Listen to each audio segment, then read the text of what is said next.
to begin the countdown of television's greatest cars.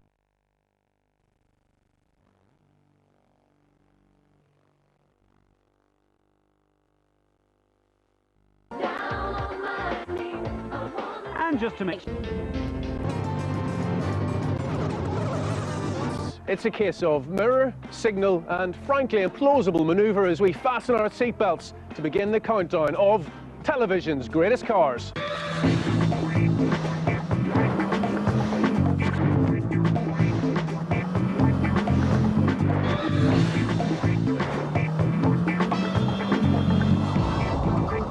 Cars.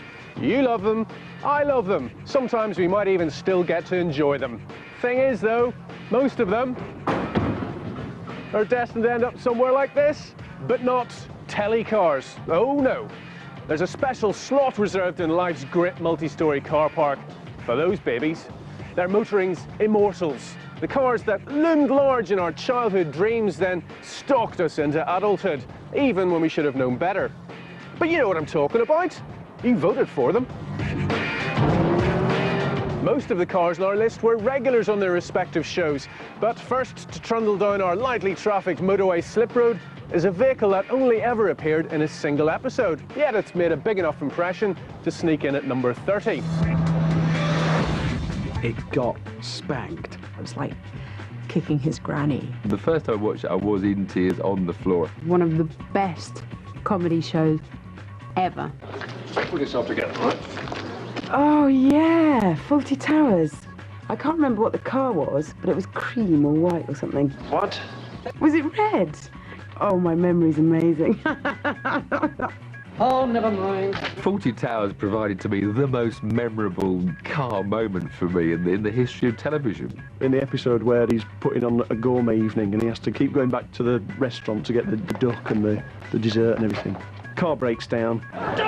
You vicious bastard! I've felt like that about a few cars in my time. Well, don't say I haven't warned you! I've laid it on the line to you time and time again! Right, well, this is it! I'm gonna give you a damn good thrashing! That was funny.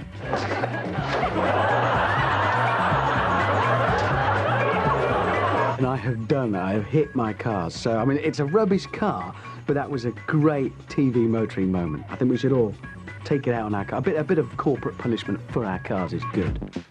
So we're off on the rollicking roller coaster that is TV's greatest cars. We can promise you a truly awesome array of amazing autos.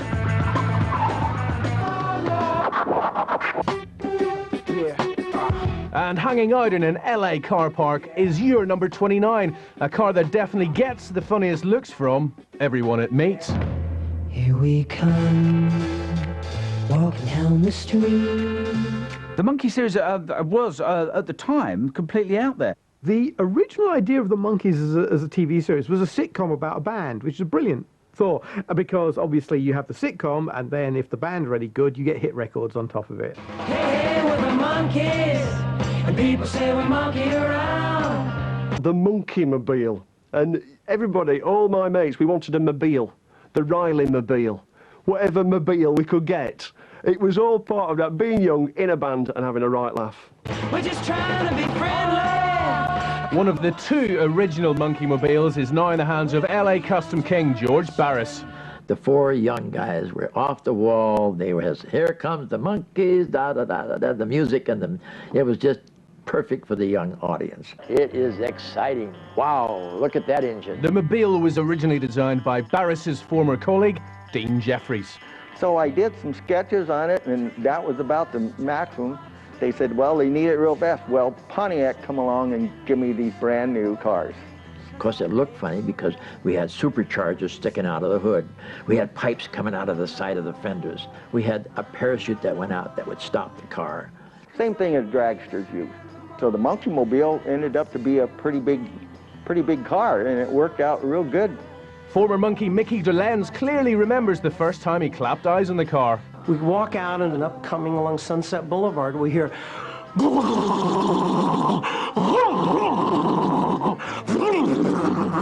and this red thing comes driving up the street, and we're just like, oh wow, this is so cool, man, look at it, it's a Monkey Mobile. what's that behind the monkey mobile? And it gets closer, and we're looking, and it's towing this big, like, huge doghouse. And the roof opens up, and the sides fold down, and it becomes a stage. And they said, this is where you're gonna play when we drive around and play supermarket parking lots to promote the show, right, guys? And it was dead silence. And we all just turned around and just walked away. They weren't happy, but the Prefab Four didn't completely escape the clutches of commercial exploitation. Who said the monkeys were flaky? In the mid-90s, Mickey was reunited with the car when he was asked by no less than Ant and Dec to direct a video of their cover of an old Monkees number. I hired the Monkey Mobile. And just to drive by, I think it was like me driving by waving in the monkey, some silly thing.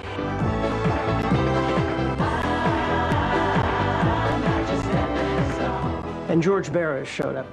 And George Barris, over the years, has claimed credit, you know, for building the Monkey Mobile. And I called him on it. I said, George, don't give me that shit. Excuse me. And he said, well, he was kind of embarrassed. And he said, well, we rebuilt it because it caught on fire.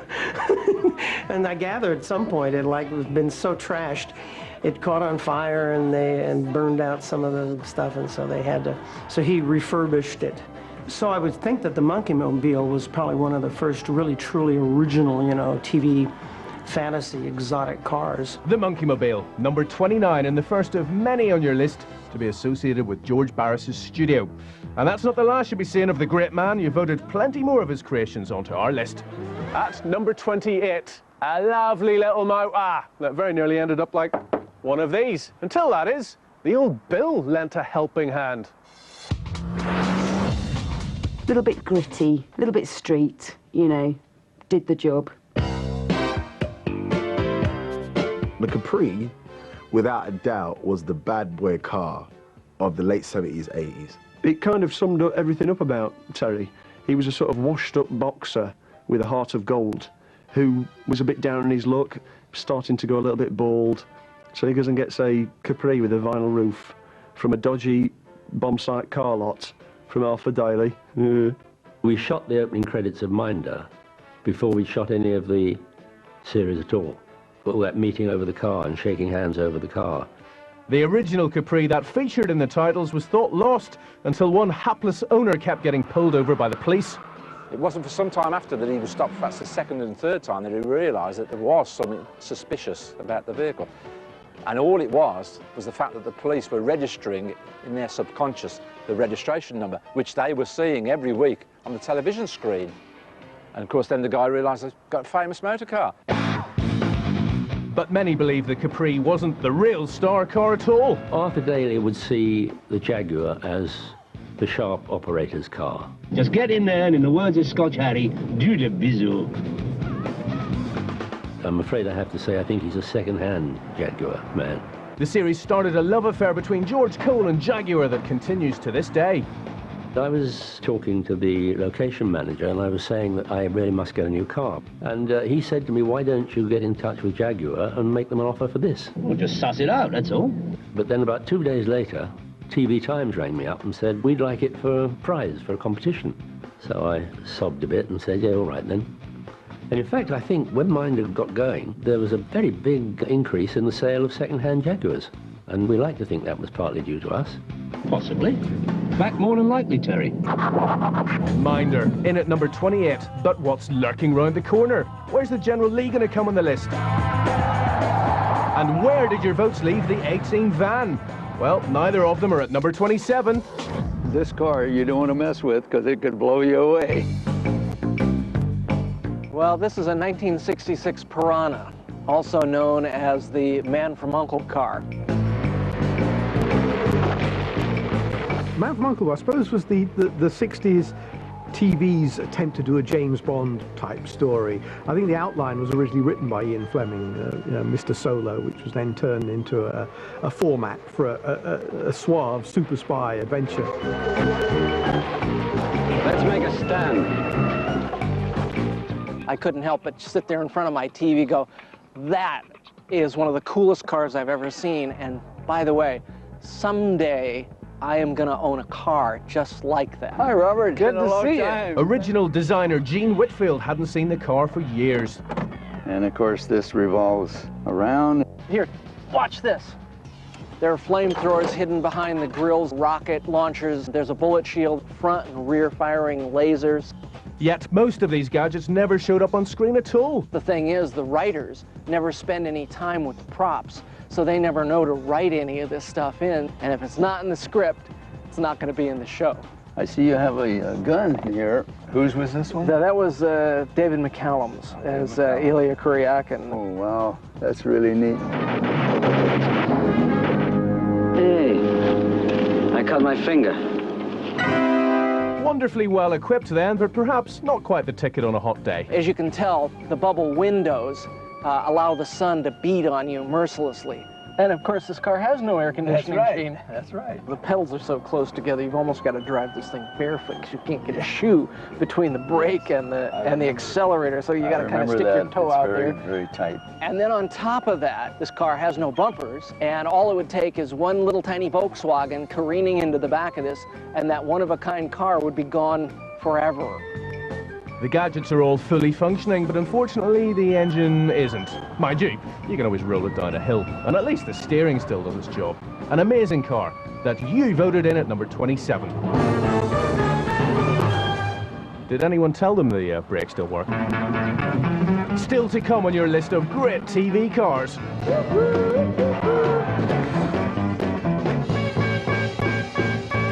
Okay, just so we're clear on this.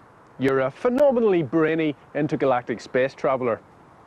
You've got a telephone box that can zip you around universes we don't even know exist. But you need a car. A yellow one. All right.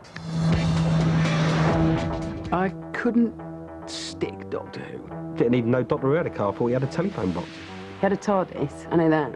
It was blooming quick. What is less exciting a mode of transport than a phone box?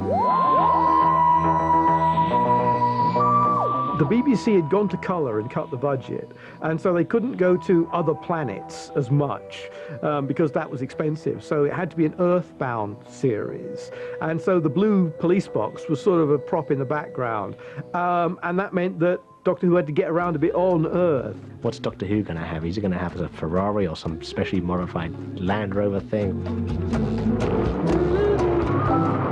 And he turns up in this really naff, sort of vintage copy kit car thing, which looks like something a clown would drive.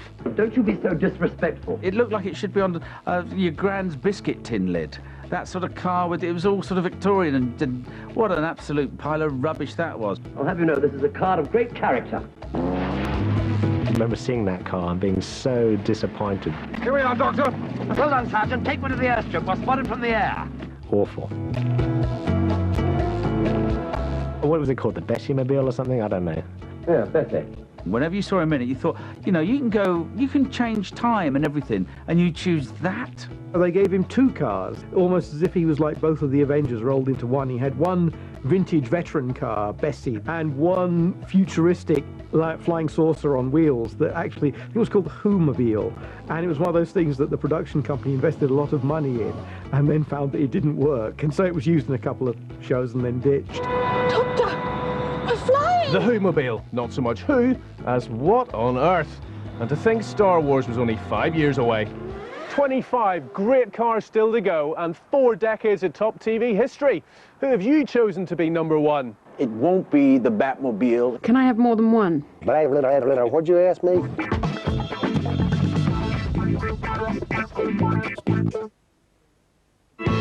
You ready to turn back time? Couple? You can look like a 30-year-old as long as you want. Look at me, Julia. Oh my God! Everyone's idea of beauty varies. It's in the eye of the beholder.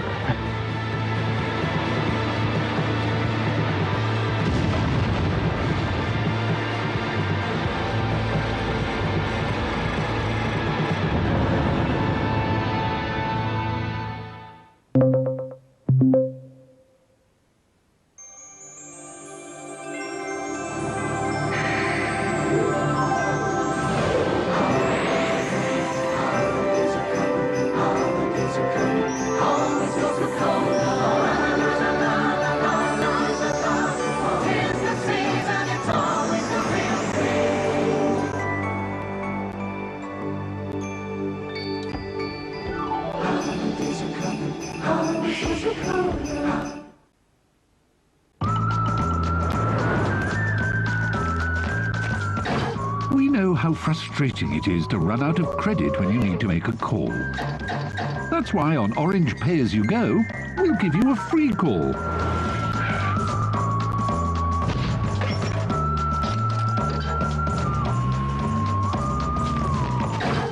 All right then, 2 free calls when you run out of credit.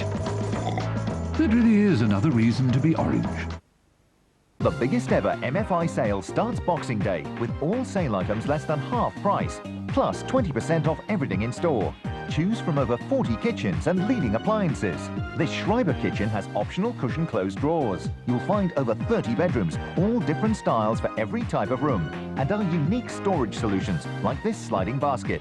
Across every room in the house, we've more ranges than any other national retailer. The MFI sale starts Boxing Day. The place to buy is MFI. You can't win this war alone. There's nothing stopping them now. There's me, Blade Trinity. Has anybody got any tape?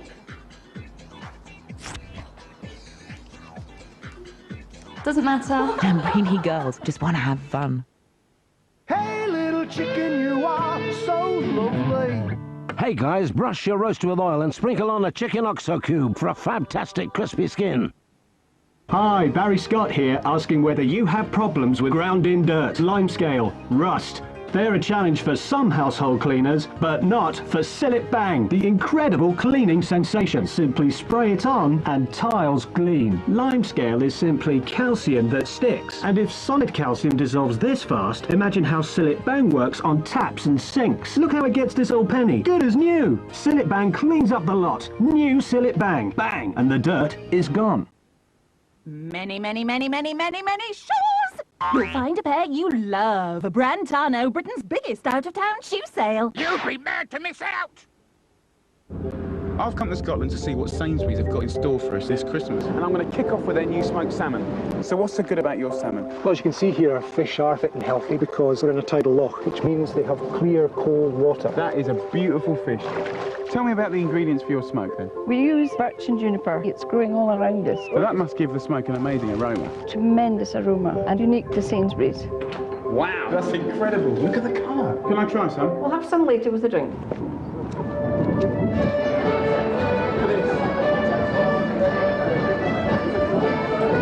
Wow, that is very, very good salmon.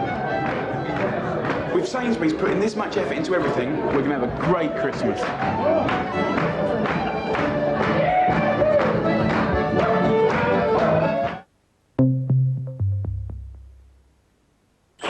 The Christmas Day premiere with Anchor Real Dairy Cream.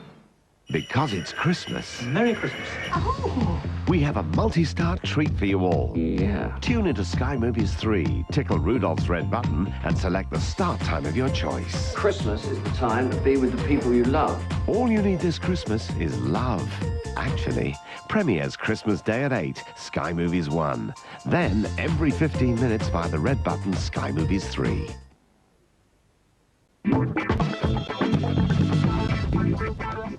He was cool and commanding. He was a stuntman and a bounty hunter in his spare time. Good job too, because acting certainly wasn't a strong point. But never mind all that. What the hell was he doing driving a pickup truck? The best thing about that show was that Lee Majors sang the theme tune, which was just genius. Well, I'm not the kind to kiss and tell, but I've been seen with Farrah. I remember the theme tune to The Fall Guy, and I remember him, but I can't remember much about his car. I might fall from a tall building, I might roll a brand new car, 'cause I'm the unknown stuntman that made Redford such a star. High quality American entertainment. His role in that TV show was that he was a stuntman, but because there wasn't enough stunt work around, he was a bounty hunter as well. Colt Seavers was Lee Majors, the $6 million man. He was bionic. He needed a big car that was very, very high off the ground. I wanted something that was, you know, that said rugged, that said stuntman. So they provided us with probably more trucks than they would have liked. Because, you know, we'd jump something and the truck would come down and break both axles, all four wheels would come off. I think at any one time we generally had 3 Fall Guy trucks around. People don't understand it over here because you can't get cool pickup trucks. and then when you leave your stuff in the back at B&Q, it either gets nicked or rained on.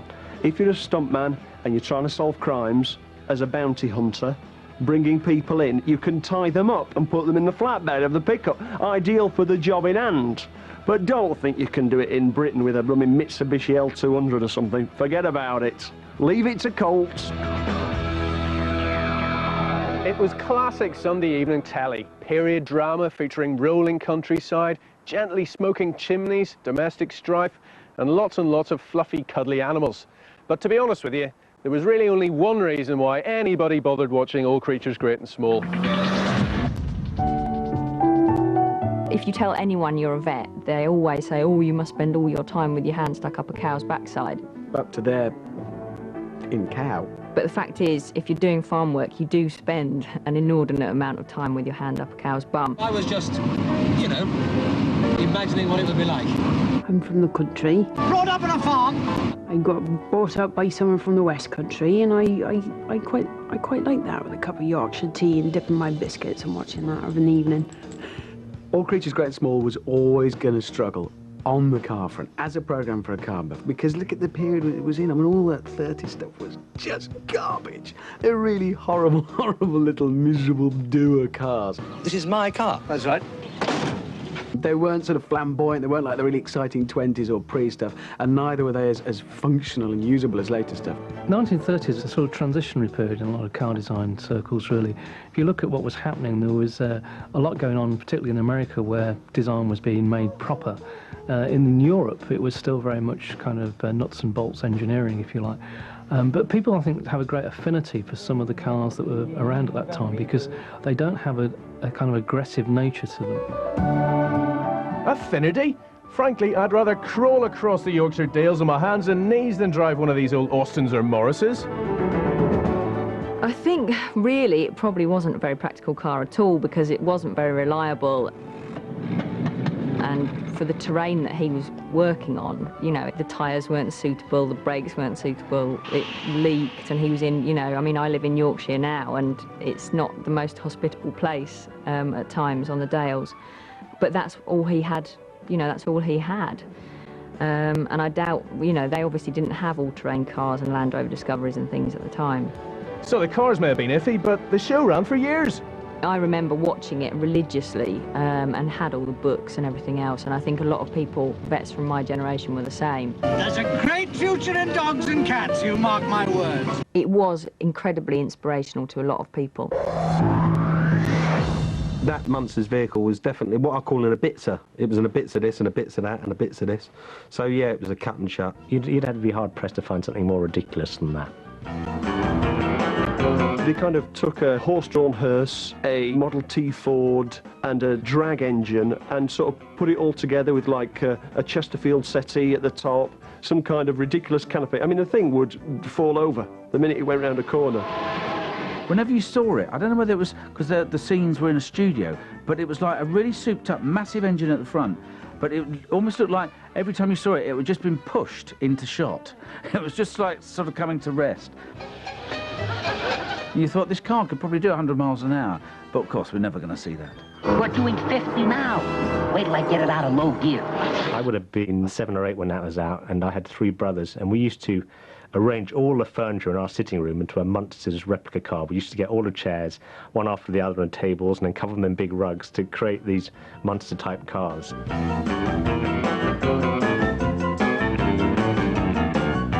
Fantastic car. Again, as all George Barris cars, they were beautifully executed. Ah, yes, it's George Barris again. It was a great show because they were funny, and I had to make the car funny.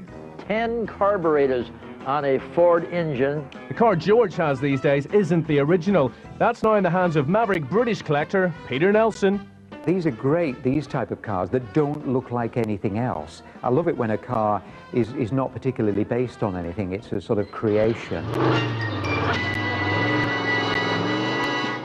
There was a time in the late 80s when the sight of our next car could strike fear into the heart of any self-respecting tradesman. No, not the VAT inspector's Ford Sierra in the driveway, the rear of the year, coming to persuade them to sacrifice their weekend to work for free, building some godforsaken shelter for underprivileged llamas.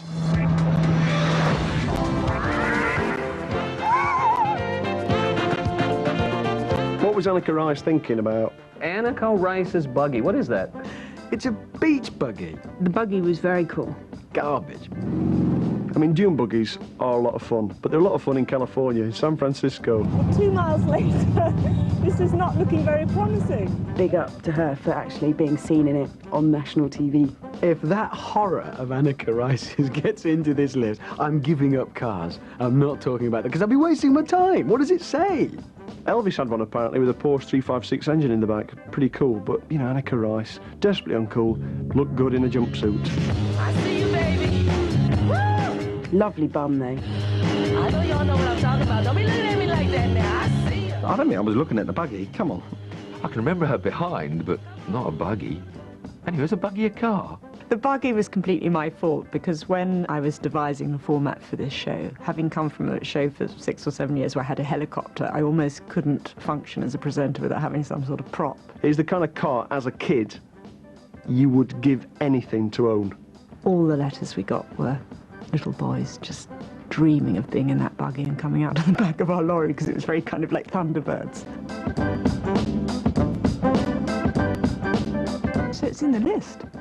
Wow. The buggy was actually a customised Volkswagen Beetle, which I would like to say it was like a car. It wasn't. I'd like to say it was even like a go-kart, but it wasn't. It was honestly like driving a lawnmower. It's done it again. What's wrong with it? It keeps cutting out. It would always lurch forward, and there was one defining moment where they just fall off the back of it. Okay! We didn't have time to reach to the hand grip that we hold on to.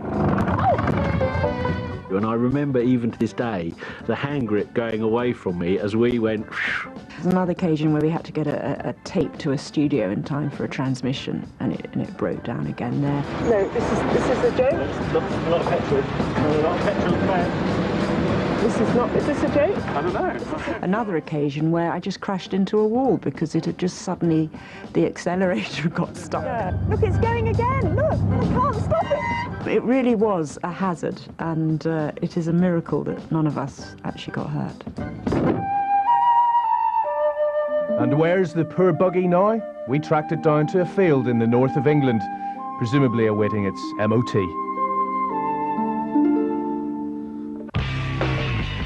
Still to come on TV's greatest cars, we've got the goods, the bads, and the downright daft.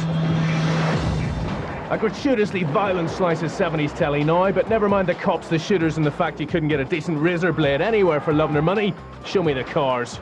The Sweeney was just such a fantastic show. I mean, it was like a gritty cop drama. Reagan and Carter being whirled around the streets of London in the Ford Granada, sideways everywhere. All right, Cooney. Once again, Dennis Waterman, he was the younger guy, the rough edge one fighter. Then you had one that says, "Shut up."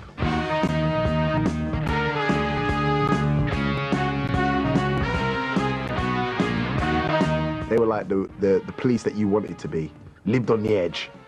Well, I'll kick down your ass. And Dennis had all these women all over the place as well. There was living life rough, and the Granada represented that. Or Consul GT, as in some episodes it was actually, to be really sad about it. Those were cars that you wanted your dad or your big brother to have, and they were, you know, they were believable. You could have them, and they were rear-wheel drive, and they went sideways, and you smash them up, but you just get another one. The Sweeney, I think, the car lost impact completely because they always had a driver. Where's the fun in that? You don't want to see people in good cars and not have other people driving them, do you? You daft bastard, Cooney, there's no way out of here. Shut up, this is my manor, remember? And then for some reason, unbeknownst to them, they'll always pull the handbrake up and slide it round the corner. Apparently, when they were doing the car chase sequences, they didn't close roads down. They didn't sort of tell the police or anything. Apparently, a couple of guys from like the production would stand on a street corner in some kind of Surrey suburb or something like that and say, "You're all right, there's nothing coming." And then they'd screech round the roads and do handbrake turns and opposite lock and all that. And, you know, if somebody walked out of their house and say, "Cut, cut, cut," and do it again. It was actually really happening. It wasn't designed on a back lot at Pinewood. In the 70s, technology was just starting to make it feasible to film on location. We never used back projection, so we developed a lightweight rig we could bolt onto the front of the car. The fact that we could depict violent events, obviously fights, but also car chases, car wrecks, gunplay, because the technology was coming available. The Sweeney's astonishing because there was this groundbreaking TV, there is new filming techniques and violence, and it's all exploding and going off, and I was there just waiting, I want to see the car again, let's have another chase. I would have been happy if I want all that hitting people and using reasonably strong language. Just get through all of that and chase around through some litter and maybe round a corner and knock over a dustbin and then drive really fast with lots of unnecessary squealing.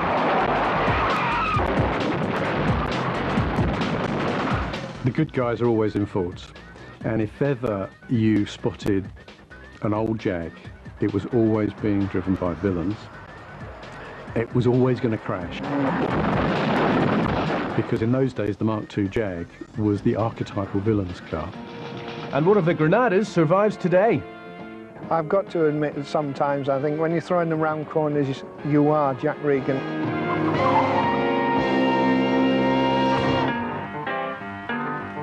Before we hit the top 20, let's take a look at the chart so far.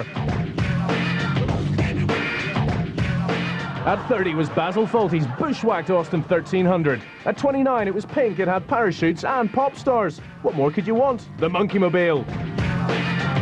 28 was the Minder Capri as sold by the not at all dodgy Arthur Daly. Onboard cannons but no aircon, the man from Uncle's Piranha. 26, the Doctor gives up battling prehistoric monsters and decides to drive one instead. 2 jobs but not enough cash to afford a decent car, the Fall Guy. A couple of relics from old creatures great and small, the cars weren't much good either. A scary branch of MFI on wheels, the Munster Coach at 23. At 22, Annika Rice's buggy, rear-engined obviously. And at 21, Cops, Shooters and Blag in the Sweeney.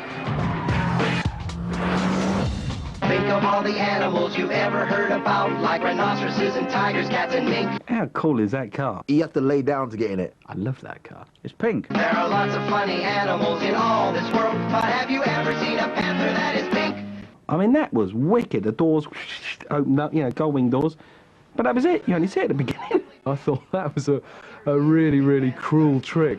In the show itself, he was always walking. It was like, why don't you walk to your car?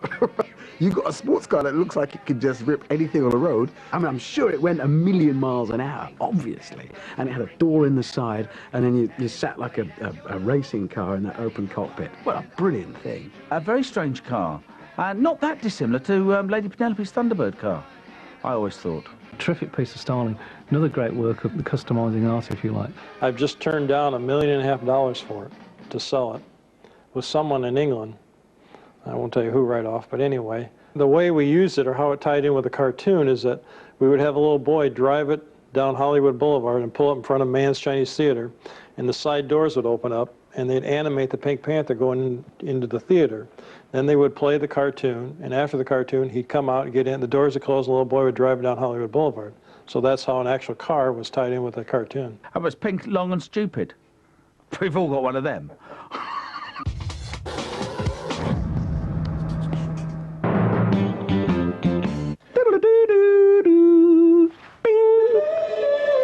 Colgate Man. Love the car. Probably the one and only time you get a Volvo into a sexy car list. Can you imagine the production meeting? They're saying he's brilliant, he's fantastic, international man of mystery. He's a millionaire, nobody knows where he gets his money from. He basically travels all over the world solving crimes and going out with really gorgeous women, but the police are a bit suspicious of him. What does he do? And the producer's going, yeah. What car does he drive? He drives a Volvo. What? Volvo P1800. That Volvo is such a cool car. Volvos are very reliable. The car of my dreams. A guitarist friend of mine used to have exactly the same car, a car that I used to covet. I remember Mum having one when I was a youngster. It kept on breaking down all the time. They're not a brilliant car as a car, but as a, as something on telly. Let's face it, a lot of the actors are pretty flaky in real life, but they're really good on the telly, and it can be the same for the cars, It looked great on the telly, even if it was horrible to its wife and drank too much in real life. Some really good things about that car. Number one is, it was never going to be a P1800 Volvo. It was always going to be a Jag. Jaguar absolutely refused. They said, we don't need the publicity, go away, you TV-type people. It was Roger Moore that went to Volvo to buy himself a car, and they agreed to lend him a car for the series. The thing that I loved about it is made in Britain. It's a Volvo and it's made in Britain. It's made in West Bromwich, which is near Birmingham, so it's made in the centre of England. Looks fantastic. Little fins at the back, sculpture bonnet, little round headlamps.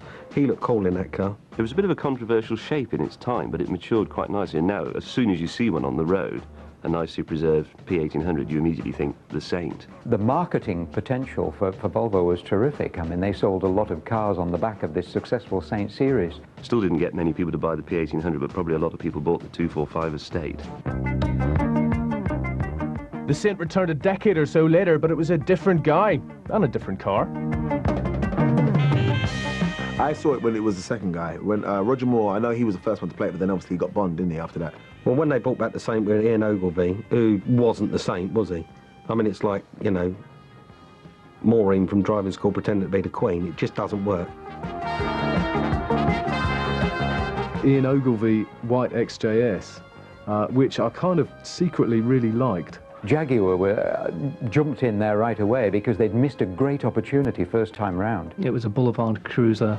The car itself was very superficial, I think, in the series. It didn't have the same impact the Volvo had had in the first series. If you wanted to get into a bit of a battle with another car for the purposes of International Man of Mystery shenanigans, you'd rather be in the Jag than the Volvo. The Saint in an XJS versus the Saint in a Volvo P1800. I think he's more memorable in the Volvo. 12 cars down so far, 18 to go, and mainly British so far, which can mean only one thing.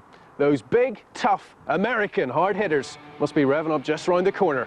Kit, Starsky and Hutch, those Miami Vice Ferraris. Don't go away.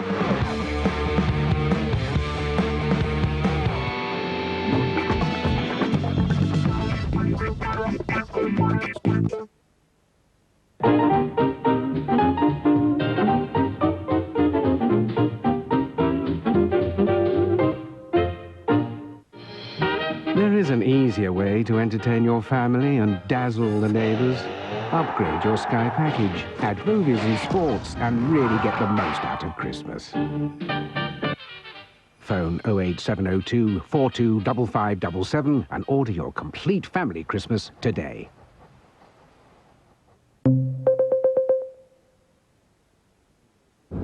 I've come to Scotland to see what Sainsbury's have got in store for us this Christmas. And I'm going to kick off with their new smoked salmon. So what's so good about your salmon? Well, as you can see here, our fish are fit and healthy because they're in a tidal loch, which means they have clear, cold water. That is a beautiful fish. Tell me about the ingredients for your smoke, then. We use birch and juniper. It's growing all around us. So that must give the smoke an amazing aroma. Tremendous aroma, and unique to Sainsbury's. Wow, that's incredible. Look at the colour. Can I try some? We'll have some later with the drink.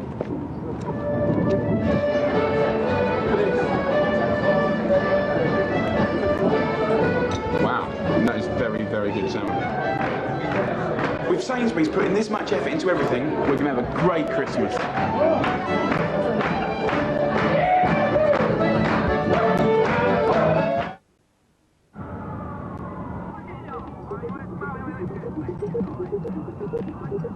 喉が渇いているんだ。長いってチーが。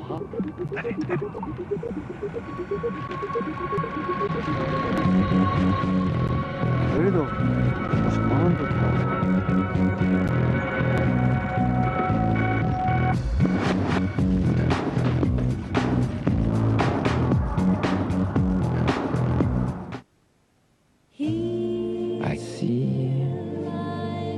I see a city. I see people. Lots of people. I see a man. It's your chance. Take it. Take it. Chance by Chanel. Take it. Many shoes!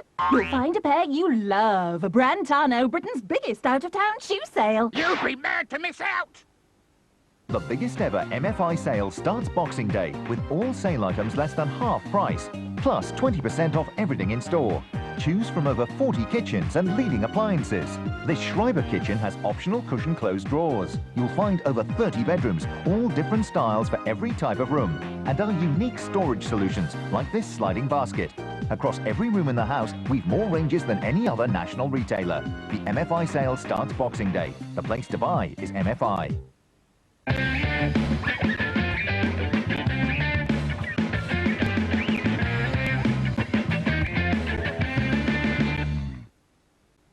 Get this Christmas's must-have Prizzy, a 3-pay gift box. With free music videos, goals and games. And free video calls. Free video, where's the gift toy? Bag. 3. Welcome to our network.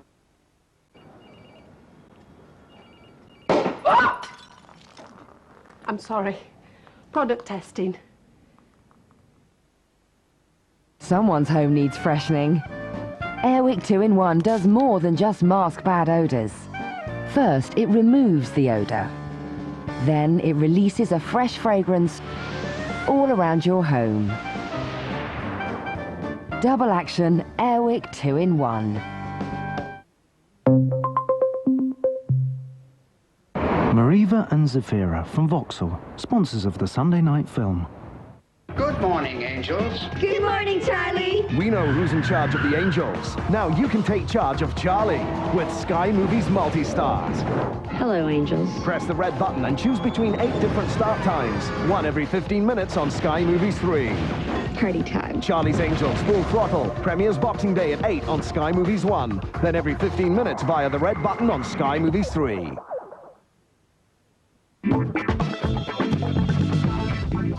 Next up, one that, to be honest with you, really surprised me. Mainly because I've never seen a single episode in my entire life. This is the oldest TV series on our list, and also one of only 2 to be shot in black and white.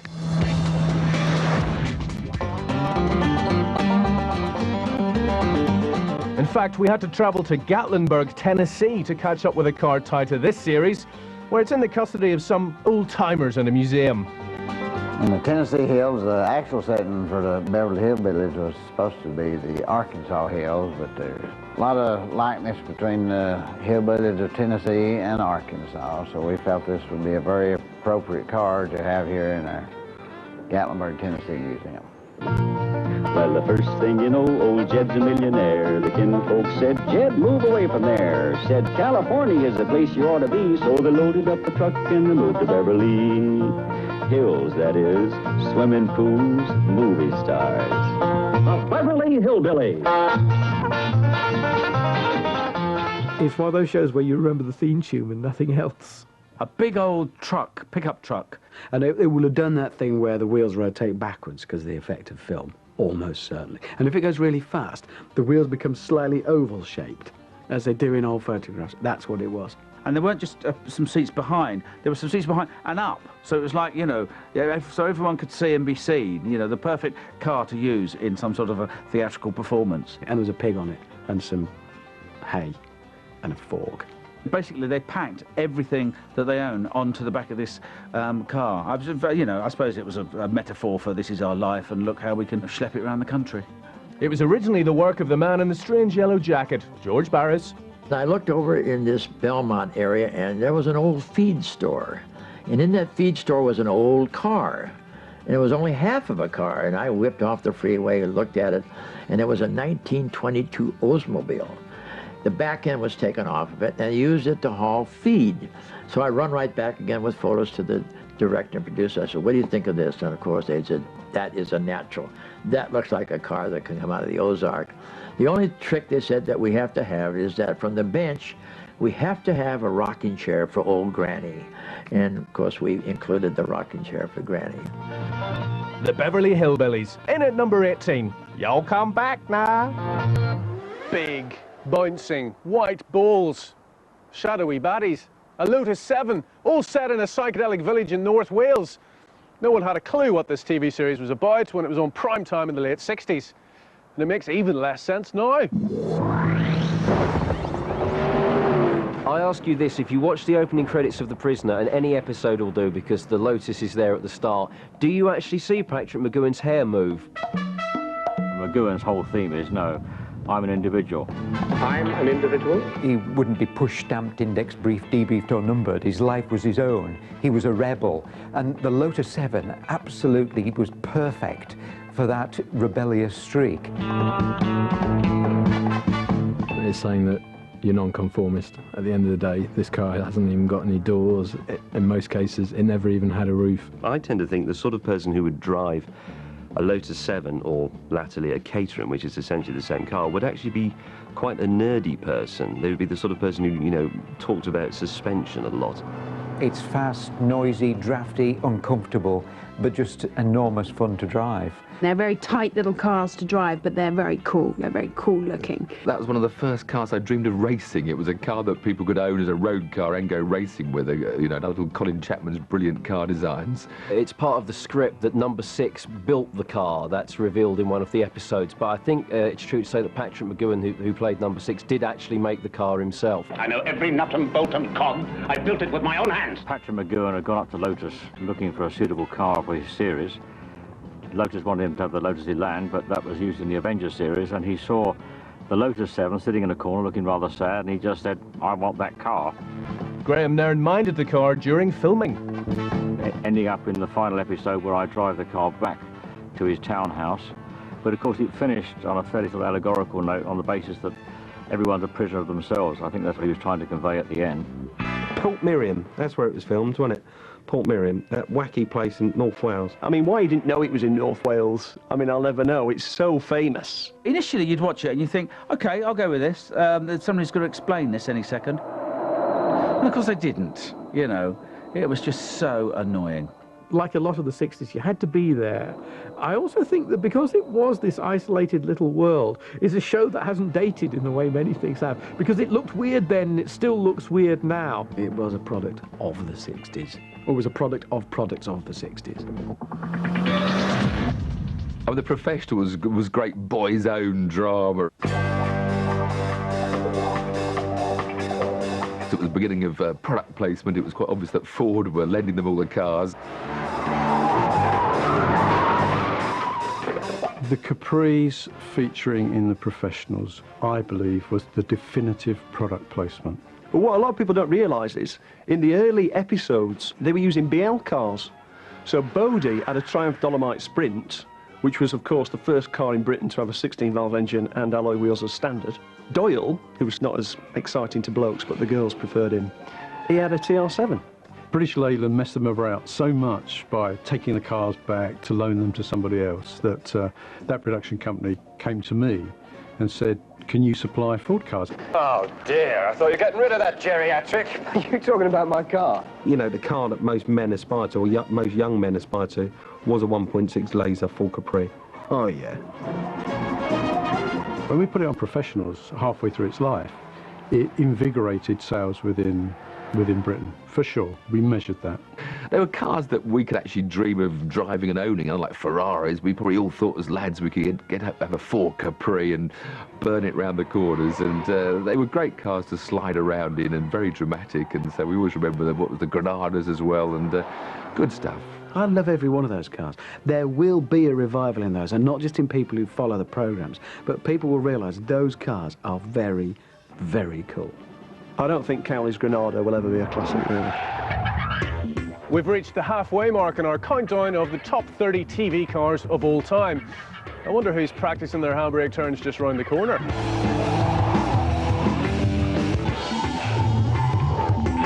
Do you know what? I have a funny feeling it wasn't actually the cars that brought this show in at number 15. I don't even remember the cars in that programme. It was the birds. No, I just remember them sounding like this. I don't remember the cars they were driving.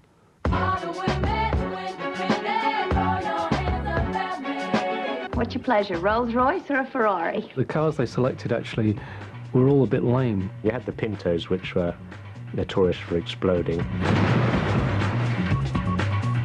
The Ford Pinto was kind of the equivalent of a Vauxhall Chevette in Britain. It was so pathetic. and slow, and it was a compact car. It was a girl's car. The real low point of the Ford Mustang's life was captured in that show. By that time, the Mustang had become a shadow of its former self. It was smaller, it was puny. It had a V8 engine that had about 120 horsepower. A few years before, they'd been knocking 400 horsepower on some of the best Mustangs. It could barely crack 100 miles an hour. It was rubbish. What is it with you and cars? Obviously, the person who was choosing the cars for the Charlie's Angels series didn't really know what they were doing. The least said about those cars, the better. They were very unpleasant. I think from now on I'm going to take a cab. You feel that you are somebody when you're driving it. It's very versatile, it's luxurious, it's sedate, you can get 5 people in it, looks good. It's also a very simple car mechanically, it's very easy to maintain. It's all aluminium, great car. People always ask me what it is, and I say it's a Triumph Roadster. And they go, what? And then I say a Bergerac car, and then they know what I'm talking about.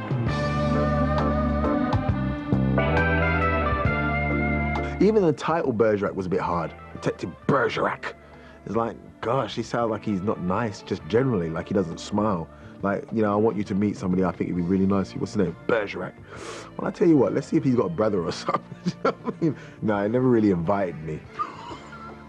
Bergerac's Roadster, that was such an ugly thing. I love Triumphs. I mean, they did some great cars and TL5s, TL6s. It certainly brought the car to the interest of the public, and in my opinion, it did push the asking prices of these cars up from around £5,000 to around £15,000. Bergerac was a booze-loving Jersey-based police sergeant. In the very first episode, he gets thrown out of the house by his wife.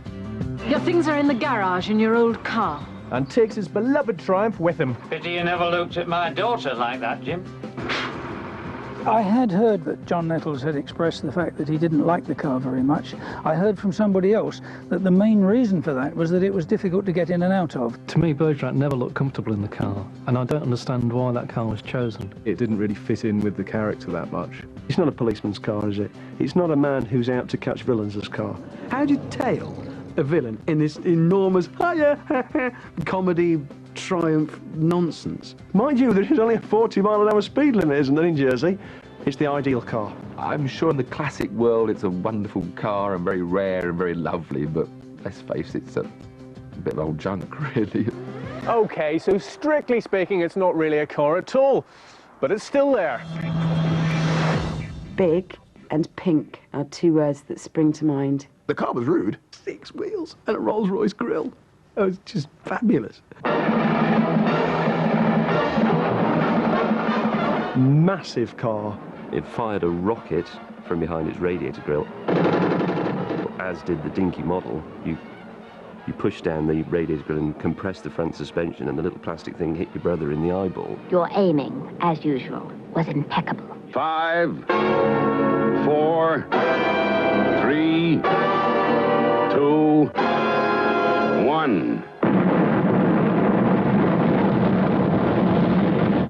Thunderbirds are go. Thunderbirds for me was a program that caught me just at the right time, just when my senses were, you know, able to pick up on really groovy things. Lady Penelope, an icon. I think she's the only woman in the whole world that could possibly get away with having a pink Rolls Royce. Anything she had was super cool. Maybe Varna Trump, and she had a chauffeur. Yes, m'lady. Where to, m'lady? Lady Penelope's Rolls Royce, as it appears in the series, is in fact my favourite car. Parker, we're slowing down. Speed is absolutely essential. I was actually quite embarrassed that the character was based on me. A bit of false modesty, really. And it's a tag that I've ended up with. I'm sorry to inflict this on you. The only difference is that the puppet doesn't age. It's like the Dorian Gray. And I age. Oh dear, how tiresome. I developed a voice that wasn't my own, but it was much more sort of fey, like that, you know. That sort of voice, a little laid back. Fetch the first aid kit whilst I radio for an ambulance. I wanted a heroine who was actually of the time, of the 60s. Now we have a lady owning her own vehicle. Excellent. But at the same time, I still wanted it to be very feminine. So much to the horror of all the guys that I worked with, I said, what about pink? And bizarrely enough, there is a full-size version of the car.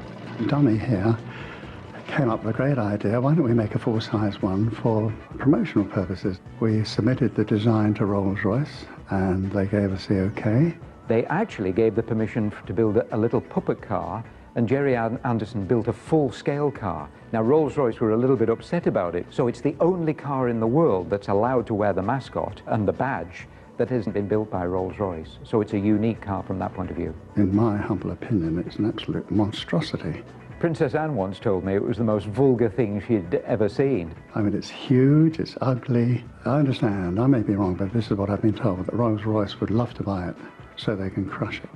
Well, that appears to be that, milady. That's your Mark II outside, Mr. Morse? Yeah. There were two inanimate things in the Morse series which were awfully important, and one was Oxford, and the other thing was the car. Yes, Morse and the Jag. Beautiful, stylish. It's like an upmarket version of Bergerac. I think it's a perfect fit, Morse and the Jag Mark II. I think they suit each other down to the ground. It was a Mark II 2.4, I believe, with a vinyl roof and flat wheel trims on it.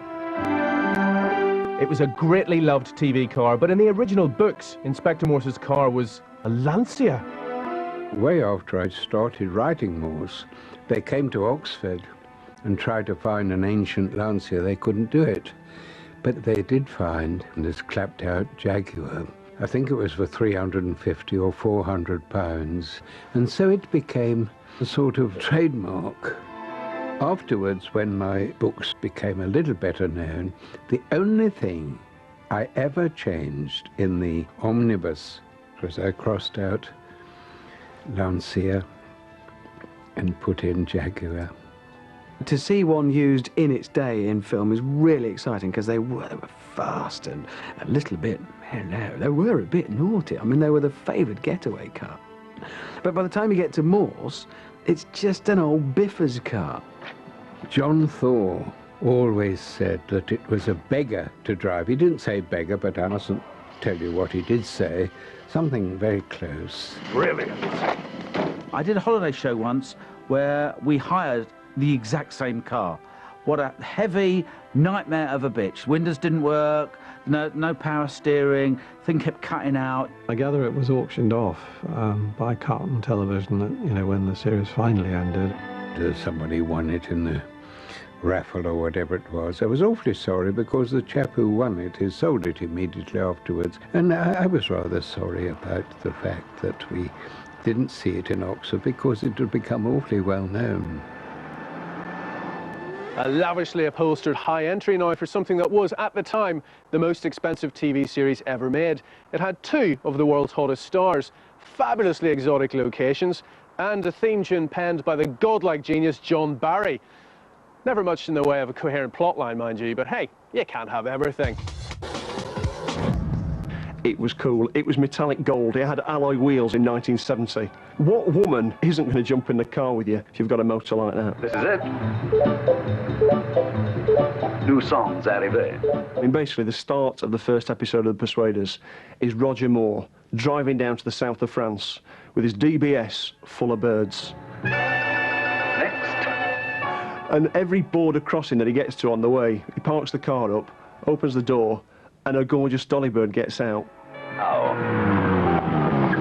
He snogs her, smacks her on the arse, takes her out, and then jumps in the car again to go down to Monaco, where he meets Tony Curtis, and then they have a race in the mountains of the south of France. Tony Curtis in a Ferrari, Roger Moore in an Aston Martin.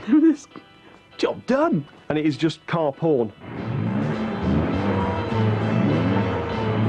Aston Martin DBS against a Ferrari Dino. God, that's really difficult. My favourite has got to be the Aston Martin DBS. That's really tough. This is an interesting point. The two Persuaders cars, you think which one gets the girl? And at the time, it was probably the Ferrari Dino, but I think today, I think that might have been reversed. Oh. Well, if it was me, it would be the Dino. I mean, if you were going to get the girl who remembers the Persuaders, frankly, she's going to be knocking on a bit now anyway. Whereas your young girl today looking at cars, I think would go for the Aston. It's much more pucker. you know, each to their own. Those old programs worked best when they were nothing more than a flimsy excuse to show glamorous cars and just to show them driving around fast. That's when it worked. From the big, hairy-chested British GT car to the sort of lightweight, delicate, fine-handling balance of a Ferrari D. Beautiful car, and, you know, it totally encapsulated what those two characters were about. You know, there was nothing like that on British television at the time. It made a big impression on me, and as soon as I could afford to buy one, I guess about nearly 20 years ago now, I bought a red Ferrari Dino because I wanted to be like that guy in the Persuaders. And they start doing all those kind of 1970s split-screen things. So cool. And you just can't help but watch that and just lust after those cars and lust after that kind of lifestyle. With the Persuaders, what actually annoyed me slightly was the fact that the American guy, that Flash Kid Curtis, had the Ferrari, my favourite car of all time, really, a Ferrari 246 Dino, and our English chap, Roger Moore, was stuck in that lumbering grey Aston Martin.